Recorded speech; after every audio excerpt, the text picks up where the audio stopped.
ओम शांति। ओम शांति। 19 दिसंबर 2022 प्रातः मुरली। ओम शांति। बाप दादा मधुबन। बाबा ने सुनाया, आज मीठे बच्चे, श्री बाबा इस समय तुम्हारे सामने हाजिर नाजिर है। तुम्हें पहले ये निश्चय चाहिए कि हमको पढ़ाने वाला स्वयं श्री बाबा है, कोई देदारी नहीं। मीठे बच्चे, श्री बाबा इस समय तुम्हारे सामने हाजिर नाजिर है। तुम्हें पहले ये निश्चय चाहिए कि हमको पढ़ाने वाला स्वयं श्री बाबा है, कोई देदारी नहीं। प्रश्न बाबा ने किया, बाप से कौन सा प्रश्न पूछना भी जैसे बाप की इंसल्ट है। बाप से कौन सा प्रश्न पूछना भी जैसे बाप की इंसल्ट है। उत्तर, बच्चे बाप से पूछते, बाबा आपकी इस तन में पधरामणि कब तक है, बा विनाश कब होगा। बाबा कहते, ये जैसे तुम मेरी इंसल्ट करते हो। बच्चे पूछते, बाबा तुम्हारी इस शरीर में पधरामणि कब तक है। तो बाबा कहते हैं विनाश कब होगा। तो बाबा कहते हैं, ये जैसे तुम मेरी इंसल्ट करते हो। बाबा ने कहा, मेहमान से पूछना कि आप वहाँ की कितने दिन रहेंगे। ये तो इंसल्ट हुई ना। कहेंगे क्या मैं तुम्हारे लिए बोझ हो पड़ा हूँ। किसी के घर में कोई मेहमान आता है और मेहमान से कोई पूछे आप कितने दिन तक यहाँ रहोगे, तो वो क्या कहेगा, मैं तुम्हारे लिए बोझ हूँ। श्री बाबा तो जब तक यहाँ है तब तक तुम बच्चे खुश होना, इसलिए ऐसे प्रश्न बाप से नहीं पूछने चाहिए। ओम शांति। बाप बैठकर ब्रह्मा द्वारा अपने बच्चों ब्रह्मा कुमार और ब्रह्मा कुमारियों को समझाते हैं। ब्रह्मा कुमार ब्रह्मा कुमारियाँ भी समझते हैं कि निराकार बाप ब्रह्मा द्वारा समझा रहे हैं। बाप तो है निराकार, किसको साक्षात्कार भी कराना होगा तो ब्रह्मा का शरीर ही सामने करूँगा। अगर बाबा को किसी को साक्षात्कार कराना है तो किसके द्वारा कराएगा, ब्रह्मा बाबा के तन के द्वारा ही कराएगा। बात भी करेगा सूक्ष्म वतन में तो ब्रह्मा के तन के द्वारा। तो बाबा ने कहा तो कोई समझ ना सके, वह तो एक बिंदी है। अब जैसे आत्मा स्टार है वैसे परमात्मा भी बिंदी है, ये बुद्धि से समझा जाता है। भले साक्षात्कार हो भी, चीज़ तो वही देखेंगे और क्या चीज़ हो सकती है। अक्सर करके बहुतों को ब्रह्मा का साक्षात्कार कराते हैं कि इनके पास जाओ। छोटी चीज़ को कोई समझ ना सके, छोटी चीज़ को तो कोई समझ ना सके। ब्रह्मा द्वारा बाप बैठ समझाते, नॉलेज देते हैं। कहते हैं, बच्चों मैं इस साधारण मनुष्य तन का आधार लेता हूँ। ब्रह्मा तो नामी ग्रामी है, ब्रह्मा तो नामी ग्रामी है ना। कहते ना, ब्रह्मा भी उतर आए तो भी हम नहीं मानेंगे। तो ब्रह्मा तो नामी ग्रामी है। समझेंगे बाबा इसमें है, ये बाबा का रथ है। बाबा नहीं होता तो ये ब्रह्मा भी काहे का, तो ये बी के भी काहे के। बच्चों को नॉलेज मिलती है, तुम समझते हो ये नॉलेज सिवाय परमपिता परमात्मा के कोई दे नहीं सकते। नॉलेज फुल हुआ निराकार है, सिवाय आर्गन्स के ज्ञान दे कैसे सकते। बच्चों को ये निश्चय हो जाना चाहिए कि इस समय बाबा हाजिर नाजिर है। बाबा कहते बच्चों को ये निश्चय हो जाना चाहिए कि इस समय बाबा हाजिर नाजिर है। बुद्धि कहती बाबा इसमें प्रवेश करते हैं। जो बाबा ने कहा बैठ नॉलेज देते हैं, उस परम पिता परमात्मा के सिवाय स्वर्ग का वर्षा मिल ना सके। तुम बच्चे जानते हो, भक्ति मार्ग में जो भी त्यौहार आदि मनाए जाते हैं वो सब इस समय के ही यादगार हैं। बाबा ने कहा भक्ति के जितने भी त्यौहार हैं वो सब इस समय के ही यादगार हैं। शिव जयंती भी इस समय का ही त्यौहार है। त्रिमूर्ति शिव परम पिता परमात्मा ब्रह्मा द्वारा स्थापना करते हैं। श्री कृष्ण थोड़े ही नई दुनिया की स्थापना करेंगे, ब्राह्मण कुल चला आता है। उनको ये पता नहीं है कि ब्राह्मण सो देवता बन जाते हैं। ब्रह्मा की औलाद तुम ब्राह्मण हो। बाबा कहते ब्रह्मा की औलाद तुम ब्राह्मण हो, इसलिए क्या दिखाते शास्त्रों में, ब्रह्मा के मुख के द्वारा ब्राह्मण पैदा हुए।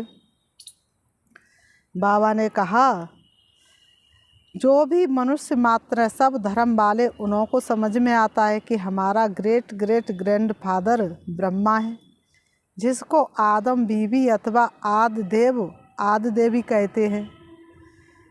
वह भी शिव बाबा की रचना है। बाबा ने कहा ब्रह्मा भी किसकी रचना है? शिव बाबा की रचना है।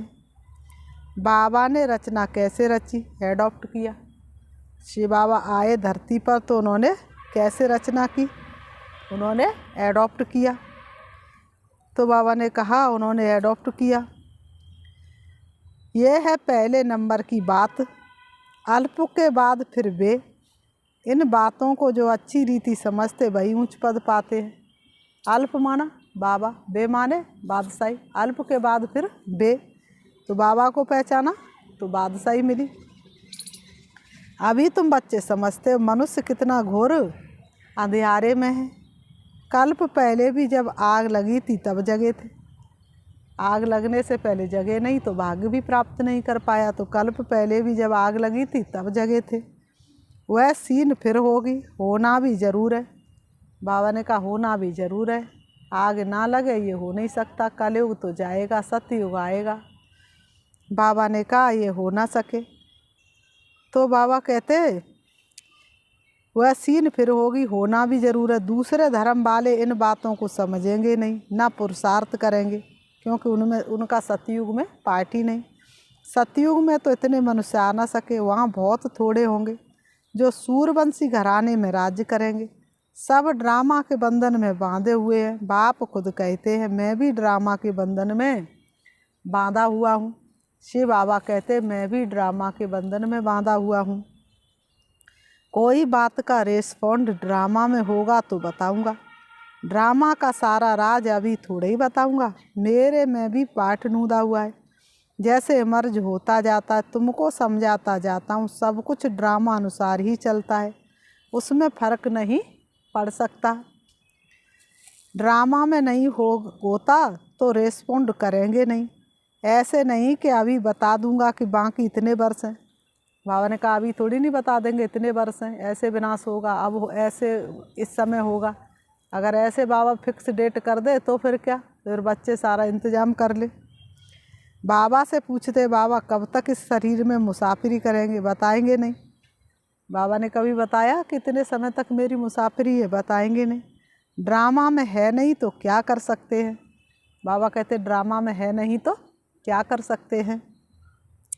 ड्रामा में होगा तो बताएंगे। मैं आया ही हूँ तुम बच्चों को पढ़ाने। मैं तुम्हारा बाप भी हूँ। तुम गाते हो तुम माता पिता, हम बालक तेरे, तेरी कृपा से सुख घनेरे। तो बताओ क्यों दुखी है? क्या ऐसा तुम्हारे द्वारा कर्तव्य हुआ जो माता पिता की कृपा नहीं है? तो माता पिता की तो कृपा हमेशा है, लेकिन तुम्हारे कर्मों की तुम्हें सज़ा मिल रही है। वही पाठ बजा रहा हूँ। मेरा फ़र्ज़ है तुमको शिक्षा देना। बाबा कहते मेरा फ़र्ज़ है तुमको शिक्षा देना। मुझे कहते ज्ञान का सागर, मनुष्य सृष्टि का बीज रूप। चेतन बीज तो सब कुछ बताएगा। बाबा ने कहा चेतन बीज तो सब कुछ बताएगा। इस झाड़ पर बनन ट्री का मिसाल दिया जाता है। तुम देखते हो देवी देवता धर्म अभी है नहीं, बाकी सब धर्म है। अभी ये सब खलास हो जाएंगे, फिर अपने समय पर आकर स्थापना करेंगे। मैं देवता धर्म की स्थापना कर रहा हूँ। जब वह धर्म प्रायः लोप है, चित्र तो है। देवी देवता धर्म के चित्र तो सारे जो की तो खड़े हैं, लेकिन देवी देवता धर्म नहीं है। परंतु ये किसको पता नहीं कि देवी देवता धर्म कब था, कहाँ गुम हो गया। सिर्फ कहेंगे लक्ष्मी नारायण का राज्य था। ये शास्त्रार्थ सब भक्ति मार्ग के लिए है। द्वापर में बैठ ये शास्त्रार्थ बनाएंगे। सचखंड में सिर्फ देवता राज्य करते थे। ये है ही झूठ खंड। इसलिए तो कहते हैं झूठी माया, झूठी काया, झूठा सब संसार है। तो बाबा ने कहा ये है ही झूठ खंड। वहाँ तो कोई भी पाप नहीं होता। अभी बाप तुमको पुण्यात्मा बना रहे हैं। ड्रामा में नूद है। रावण राज्य में ही भक्ति शास्त्रार्थ शुरू होते हैं। शास्त्र कब शुरू होते हैं? जब रावण का राज्य शुरू होता है। पुकारना कब शुरू होता है? जब रावण का राज्य होता है। ये अनादि ड्रामा शूट हुआ पड़ा है। ये है ही झूठी दुनिया। ईश्वर के लिए भी झूठ ही झूठ बोलते हैं। भगवान के लिए भी मनुष्य क्या करते हैं? झूठ ही झूठ बोलते हैं। ईश्वर के लिए भी सच बोलते नहीं, क्योंकि आत्मा पूरी तरह से तमो प्रधान हो गई है। ईश्वर तो ऊंचे थे ऊंचे, हम उनसे मिलने चाहते हैं तो ज़रूर उनसे कुछ मिलता है। बाप से क्या मिलेगा? वह है सर्व का सदगति दाता, सर्व को दुख से छुड़ाते हैं। रावण भी बड़ा ज़बरदस्त है। बाबा ने कहा जैसे राम सर्वशक्तिवान है वैसे रावण भी सर्वशक्तिवान है। बाबा ने कहा रावण बड़ा ज़बरदस्त है, आधा कल्प उनका राज्य चलता है, परंतु वह दुख देते, इसलिए सब मनुष्य बाप को याद करते। रावण को कोई याद नहीं करता है। किसी ने कभी रावण का मंदिर बना देखा है? किसी भी शहर में, किसी भी गांव में रावण का मंदिर है? कोई रावण की पूजा करता है क्या? तो बाबा ने कहा परंतु वह दुख देते, इसलिए सब मनुष्य बाप को याद करते हैं। रावण तुम्हारी सारी राजधानी छीन लेता है, इतना ज़बरदस्त है। बाबा ने कहा रावण कितना ज़बरदस्त है? इतना ज़बरदस्त है जो तुम्हारी सारी राजधानी ही छीन लेता है। बाबा ने कहा अब तुमको मालूम पड़ा है, बाप हमको वर्षा देते, रावण हमको क्या देते हैं? श्राप देते हैं। मनुष्यों को ये पता नहीं है कि बाप कब वर्षा देते। श्री कृष्ण का नाम गीता में डालने से गीता को झूठा कर दिया है। बड़े ते बड़ी भूल ये है। ये बाबा भी तो नारायण का पक्का भगत था। कौन सा बाबा? ब्रह्मा बाबा। गीता पढ़ता था, गीता पढ़ने बगैर कोई काम नहीं करता था। जब साक्षात्कार हुआ, निश्चय हो गया कि बाप हमको ये लक्ष्मी नारायण का वर्षा देते हैं। अभी तो बहुत कुछ समझ में आ गया है। अभी तो तुम्हारी समझ में बहुत कुछ आ गया है। से बाबा समझाते रहते हैं, कभी कोई शास्त्र नहीं उठाया। बाबा सुना रहा है, ये भी कहते हैं मैं सुन रहा हूँ। कभी बाबा नहीं है तो ये भी सुनाते हैं, बाबा नहीं है तो ब्रह्मा बाबा भी सुनाते हैं। इसमें बाबा है इसलिए ब्रह्मा का नाम इतना नहीं है। अजमेर में एक मंदिर बनाया है, परंतु कुछ समझते नहीं है। श्री कृष्ण को मुरली दी और सरस्वती को सितार दी है। सरस्वती को गॉडेज ऑफ नॉलेज कहा जाता है। गॉड ऑफ नॉलेज ब्रह्मा के बदले श्री कृष्ण को कह दिया है, मूझ गए हैं। बाप बैठ बच्चों को समझाते हैं, त्रिमूर्ति में श्री कृष्ण तो है नहीं, बल करके है गुप्त, बल करके है परंतु गुप्त। राधे कृष्ण ही लक्ष्मी नारायण बनते हैं। राधे कृष्ण ही लक्ष्मी नारायण बनते हैं। ये भी किसको पता नहीं है कि परमपिता परमात्मा ने समझाया है। ये बात भी किसी को पता नहीं है कि ये ज्ञान किसने बताया? परमपिता परमात्मा ने। अब भी समझाते रहते हैं। साधु संत आदि इस बात को समझ जाए तो यहाँ सबकी भीड़ मच जाए। अगर साधु संत की समझ में ये बातें आ जाए तो यहाँ भीड़ मच जाए, परंतु ड्रामा में ऐसे भी नहीं है। बाप कहते हैं मैं संगम पर आकर राजयोग सिखाता हूँ। जो बाबा ने कहा जो पास होते वह सूर्यवंशी बनते, जो फेल होते वह चंद्रवंशी बनते हैं। इसलिए राम के हाथ में क्या दिखा देते? धनुष बाण। सूर्यवंशी की प्रजा सूर्यवंशी होगी, चंद्रवंशी की प्रजा चंद्रवंशी होगी। तुम बच्चों की बुद्धि में सारे चक्र का ज्ञान है। तुम हो स्वदर्शन चक्रधारी ब्राह्मण। ये है सर्वोत्तम ब्राह्मण कुल। तुम सेवादारी हो। तुम गुप्त वेश में भारत को योग बल से स्वर्ग बनाते हो। तुम्हारे लिए स्वर्ग जरूर चाहिए। पुरानी दुनिया को ख़त्म करना पड़े, श्रीमत पर तुम अपनी राजधानी स्थापन कर रहे हो। यादवों की लड़ाई ख़त्म होनी है। बाबा ने कहा यादवों की लड़ाई ख़त्म होनी है। पांडव राजा ही स्थापन कर रहे हैं नई दुनिया के लिए। पुराने भंबोर को आग लगनी है, ये भी समझते हो। बाकी कितने दिन होंगे? बहुत थोड़े। बाकी कितना समय रह गया? बहुत कम। बाकी कितना समय है ये हम पूछ नहीं सकते। हम बाबा से ये पूछ नहीं सकते बाबा अभी कितना समय है। मेहमान से पूछा नहीं जाता है। कोई किसी के यहाँ मेहमान आता तो कोई आते उससे पूछता है कि तुम कितने दिन तक रहोगे? तो वो तो एक साधारण मेहमान है और वो तो सारी सृष्टि का पिता है। हमें ज्ञान रत्नों से भरपूर कर रहा है। हमारी बुद्धि रूपी ताला प्रतिदिन खोल रहा है। तो क्या हम उनसे पूछेंगे कि तुम कितने दिनों तक हो? मेहमान से पूछा नहीं जाता आप कितने दिन रहेंगे, कहेंगे मैं शायद बोझ हूँ। शिव बाबा कहते मैं यहाँ हूँ तो तुम खुश रहते हो ना, फिर पूछते क्यों कि कब तक पधरामनी है? ये पूछना भी जैसे इंसल्ट है, इसमें भी लज्जा आनी चाहिए। बाबा कहते ये बात पूछने में भी तुम्हें लज्जा आनी चाहिए। ये पूछना तो ऐसे हुआ कि बाबा जल्दी जाए तो अच्छा, इसलिए ऐसे ऐसे सवाल बाबा से पूछ नहीं सकते। ऐसा बाप तो कोई हो ना सके, बच्चे ही बाप को जान गए हैं। श्री कृष्ण के लिए ऐसे नहीं कहेंगे कि इसमें परमात्मा है, श्री कृष्ण ही याद आता रहेगा, परमात्मा तो याद आ ना सके। श्री कृष्ण को ही देखते रहेंगे, शिव को याद ही ना करें। इसलिए तुम बच्चों को समझाया गया है कि शिव बाबा को याद करो। अगर श्री कृष्ण के तन में शिव बाबा आ जाए तो फिर शिव बाबा को कोई याद ना करे, किसको देखते रहे? श्री कृष्ण को। इसलिए श्री कृष्ण के तन में शिव बाबा नहीं आता है। श्री कृष्ण की आत्मा अंतिम जन्म में पूरी तरह से पतित बन जाती है, उनके तन में ही शिव बाबा आकर के श्री कृष्ण जैसा फिर से बनाने की पढ़ाई पढ़ाते हैं। शिव को याद ही ना करें। इसलिए तुम बच्चों को समझाया गया है कि शिव बाबा को याद करो, देह अभिमान में नहीं रहना है। बाबा कहते तुम बच्चों को देह अभिमान में नहीं रहना है। श्री कृष्ण की महिमा कोई कम नहीं है। बताओ श्री कृष्ण की महिमा कितनी बड़ी भारी है, तो श्री कृष्ण की महिमा कोई कम नहीं है। हे प्राणों के प्राण के तेरे हम पर बड़े एहसान कि तूने प्रभु से मिला दिया, कि तूने अंतर मिटा दिया। श्री कृष्ण की महिमा इतनी क्यों है? भगवान जब धरती पर आते हैं तो श्री कृष्ण की आत्मा भगवान के गुणों में और अपने गुणों में अंतर मिटा देती है। बाप कहते मुझे आना ही है पराए देश में, पुरानी दुनिया में, पुराने शरीर में। श्री कृष्ण तो रावण के देश में आ ना सके, और रावण के देश में श्री कृष्ण आ जाए तो बताओ श्री कृष्ण के द्वारा कोई धर्म की स्थापना रावण के देश में करने दे? श्री कृष्ण तो रावण के देश में आ ना सके। अब तुम जानते हो कि श्री कृष्ण की आत्मा पुनर्जन्म लेते लेते अब इस शरीर में है, ये अंतिम शरीर है, यही फिर नंबर 1 पावन शरीर बनता है। ये सब बातें और कोई की बुद्धि में आ ना सके, उनका ये बातें और किसी की बुद्धि में आ ना सके।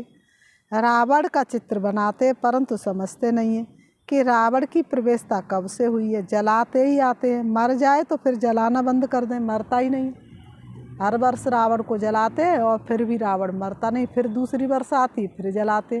तो इसका मतलब है कि रावण मरता ही नहीं है, हर वर्ष जलाते। ये सब है भक्ति मार्ग। बाप कहते मैं तुमको सूर्यवंशी चंद्रवंशी बनाया, तुम फिर शूद्रवंशी बने कैसे? अब फिर तुमको सूर्यवंशी चंद्रवंशी बना रहा हूँ। अभी तुम जानते हो हम विश्व पर जीत पाते हैं, फिर हार खाते। जब देवी देवता धर्म था तो और कोई धर्म नहीं था, अब फिर वह धर्म स्थापन होगा तो और सब धर्म खत्म हो जाएंगे। आसार भी तुमको देखने में आएंगे। कितना साइंस का काम चल रहा है, विनाश की पूरी तैयारियां चल रही हैं। खुशी भी मनाते ऐसा एरोप्लेन निकलेगा जो 3-4 घंटे में लंदन पहुंचाएगा। आजकल एरोप्लेन में हाथी बंदर मेंढक सब जाते हैं, ये सुख के लिए भी है तो दुख के लिए भी है। वहाँ विमान में घूमते हैं। अभी तुम ऊंची तकदीर बनाने के लिए आए हो, तुम सो देवी देवता बन रहे हो। अभी तुम क्या करने आए हो? ऊंची तकदीर बनाने के लिए। अभी तुम क्या बन रहे हो? देवी देवता बन रहे हो। स्वर्ग का नाम गाते परंतु जानते नहीं कि स्वर्ग कब था। कहते स्वर्ग पधारा तो जरूर नरक में था, परंतु सीधा कहो तुम नरकवासी हो तो गुस्सा लगेगा, सीधा कहो तुम नरकवासी हो तो गुस्सा लगेगा। अब तुम्हारे में ताकत है, तुम कह सकते हो तुम पतित पावन को बुलाते हो तो जरूर पतित हो। बाप कहते अब झाड़ जड़ जड़ीभूत अवस्था को पाया हुआ है, महाभारी लड़ाई मशहूर है। तुम जानते हम आए हैं राजा ही लेने, हम स्थापना के निमित्त हैं, हम बाप के साथ स्थापना का कार्य करने के निमित्त हैं। आगे चलिए सन्यासी महात्माएं भी तुम्हारी बात मानेंगे। बाबा ने कहा आगे चल के ये साधु महात्मा ऋषि मुनि जो हट करके बैठे हुए भी तुम्हारी बात जरूर मानेंगे। बाबा ने कहा ये सब ड्रामा में नूद है। बाबा ने कहा ये सब ड्रामा में नूद है, अभी मान ले तो वह तुम्हें राजा ही करने न दे। इसलिए उनका सतयुग में ऊंच पाठ नहीं है, वह तो सिर्फ लास्ट में आएंगे सलामी भरने के लिए। फिर बाबा ने कहा अच्छा, मीठे मीठे सिकीलते बच्चों प्रति मात पिता बाप दादा का याद प्यार और गुड मॉर्निंग। रूहानी बाप की रूहानी बच्चों को नमस्ते। हम रूहानी बच्चों की रूहानी बाप दादा को याद प्यार और नमस्ते नमस्ते नमस्ते नमस्ते। धारणा के लिए मुख्य सार नंबर 1, गुप्त रूप में योग बल से भारत को स्वर्ग बनाने की सेवा करनी है। धरती पर भगवान आए हैं और हम भगवान के काम नहीं आएंगे तो भला और कौन आएगा। हम इस पवित्र कार्य को पूरा नहीं करेंगे तो भला और कौन करेगा। तो बाबा ने कहा गुप्त रूप में योग बल से भारत को स्वर्ग बनाने की सेवा करनी है, रूहानी सेवाधारी बनना है। जब किसी गांव में नया गांव होता है जहां कोई मनुष्यों को संस्था का परिचय नहीं होता है, ज्ञान का परिचय नहीं होता, तो वो क्या पूछते हैं, बहन जी तुमको क्या तनख्वाह मिलती है, तो बताओ क्या बताएं उनको क्या तनख्वाह मिलती है। हमें जो तनख्वाह मिलती है वह किसी को मिल नहीं सकती। हमारी जैसी सैलरी दुनिया में किसी की हो सकती है, लेकिन वो भी गुप्त है, किसी को दिखाई नहीं पड़ती है। नंबर 2, हमारा सर्वोत्तम ब्राह्मण कुल है, हम सुदर्शन चक्र धारी है। इस नशे में रहना है। कौन से नशे में रहना है? हमारे जैसा ऊंचा कुल किसी का हो सकता है भला, और हम कौन है? सुदर्शन चक्र धारी है। किसी भी बात में संशय नहीं उठाना है। निश्चय बुद्धि विजयंती और संशय बुद्धि विनशंती हो जाते, तो किसी भी बात में संशय नहीं उठाना है। बाप की आज्ञा सिर माथे, जो बाप ने कहा वो सिर माथे रखना है। बाबा के बच्चों की किसी भी कदम पर हार हो नहीं सकती। देखो, प्रैक्टिकल चेक करो, तुम बाप के लिए क्या करते हो और बाप तुम्हारे लिए क्या करते हैं।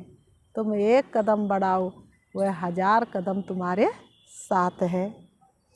वरदान है, परमात्म चिंतन के आधार पर सदा बेफिक्र रहने वाले निश्चय बुद्धि निश्चिंत भव। परमात्म चिंतन के आधार पर सदा बेफिक्र रहने वाले निश्चय बुद्धि निश्चिंत भव। आत्मचिंतन करो, प्रभु का चिंतन करो। बाकी दुनिया की बातों में रखा है क्या? तो दुनिया की बातों में क्या रखा है? आत्मा का चिंतन करो और प्रभु का चिंतन करो। स्पष्टीकरण है, दुनिया वालों को हर कदम में चिंता है और आप बच्चों के हर संकल्प में क्या है? परमात्म चिंतन है। दुनिया वाले भयभीत है और तुम खुशी में नाच रहे हो। कौन साथी बनाए? कदम कदम पर मदद तुम्हारी ये एहसास दिलाती है। अरे सोचो, तुमको कौन मिला, अब कौन तुम्हारा साथी है। इसलिए बेफिक्र है।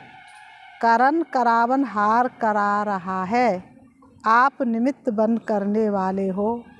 सर्व के सहयोग की अंगुली है, इसलिए हर कार्य सहज और सफल हो रहा है। सब ठीक चल रहा है और चलना ही है। ये कोई इंसान का काम नहीं है सो रुक जाएगा। ये परमात्मा का कार्य ना कभी रुका है और ना कभी रुकने वाला है, और चलना ही है। कराने वाला करा रहा है, हमें सिर्फ निमित्त बन तन मन धन सफल करना है। यही है बेफिक्र निश्चिंत स्थिति। स्लोगन है, सदा संतुष्टता का अनुभव करना है तो सबकी दुआएं लेते रहो। सदा संतुष्टता का अनुभव करना है तो सबकी दुआएं लेते रहो। दिल से देते चलो दुआएं, सबका भला हो सब सुख पाए। दिल की दुआओं में बड़ा ही असर है, तो दिल से दुआएं दो और दुआएं लो। अच्छा, ओम शांति। ओम शांति। अभी हम प्यारे शिव बाबा को 5 मिनट याद करते हैं। बाबा ने वरदान दिया, प्रभु चिंतन करो और खुशी के झूले में झूलते रहो, तो अपने आप को सम्मान देंगे। मैं पद्मा पदम भाग्यशाली आत्मा हूँ। स्वयं भाग्य विधाता भगवान मेरा सृष्टि रंगमंच पर आकर के साथी बना है। इससे बड़ा भाग्य वाला और क्या हो सकता है। स्वयं भाग्य विधाता भगवान के कार्य में मैं सहयोगी बनी हूँ। सारी दुनिया जिस प्रभु को पुकार रही है, जिसकी एक प्यार की, एक शक्ति की बूंद की प्यासी है, वो परमात्मा आज मेरे सन्मुख है। उसके कार्य में मैं सहयोगी बनी हूँ। इससे बड़ा भाग्य और क्या हो सकता है। वास्तव में मैं आत्मा सृष्टि रंगमंच पर पाठधारी हूँ। थोड़े से समय के लिए इस सृष्टि रंगमंच पर पाठ बजाने के लिए आई हूँ। मैं अवतरित आत्मा हूँ। परमात्मा का कार्य पूरा करने के लिए अवतरित हुई हूँ। देखेंगे सारे सृष्टि के मनुष्यों को अपने सामने, इमर्ज करेंगे सारी सृष्टि की मनुष्य आत्माओं को, अनुभव करेंगे वो मेरे सामने है। मैं सबको परमात्मा का संदेश सुना रही हूँ। एक एक आत्मा को परमात्मा प्यार की पात्र बना रही हूँ। सभी परमात्मा पिता को पहचान रहे हैं और उनके मुख से मेरा बाबा निकल रहा है। मेरे कानों में चारों तरफ से मेरे बाबा कहने की आवाज़ गूंज रही है। मैं आत्मा सभी को पवित्रता का संदेश सुनाकर वापस जा रही हूँ, अपने पिता परमात्मा से मिलने के लिए। मैं पहुँच जाती हूँ परम धाम, जहाँ सर्व शक्तियों के सागर शिव बाबा मेरा इंतजार कर रहे हैं। मैं देख रही हूँ अपने सन्मुख सर्वशक्तिमान बाप को। मैं उनकी किरणों के नीचे हूँ। उनकी किरणें मुझे पावन बना रही हैं, मुझे शक्तिशाली बना रही हैं, शक्तियों से भरपूर कर रही हैं, मेरी कमी कमजोरी समाप्त कर रही हैं, मुझे फिर से सतयुग में चलने के लायक बना रहे हैं। मुझे संपूर्णता का अनुभव हो रहा है। मैं आत्मा से बाबा से शक्ति लेकर वापस आ रही हूँ। आ जाती हूँ सृष्टि रंगमंच पर, आकर के दोनों भ्रमों के बीच भ्रकुटी में विराजमान हो जाती हूँ। जैसे सूर्य की किरणें विश्व के कोने कोने में फैलती है, ऐसे ही मुझे आत्मा की शक्तिशाली किरणें विश्व के कोने कोने में फैली हुई हैं। विश्व का एक एक कोना पवित्र हो रहा है। प्रकृति के पांचों तत्व पावन हो रहे हैं। मेरे चारों तरफ का वातावरण शक्तिशाली हो रहा है। मेरे घर का कोना कोना पवित्र हो रहा है। मेरे घर का एक एक सदस्य बाबा का बच्चा बन रहा है। ओम शांति। ओम शांति।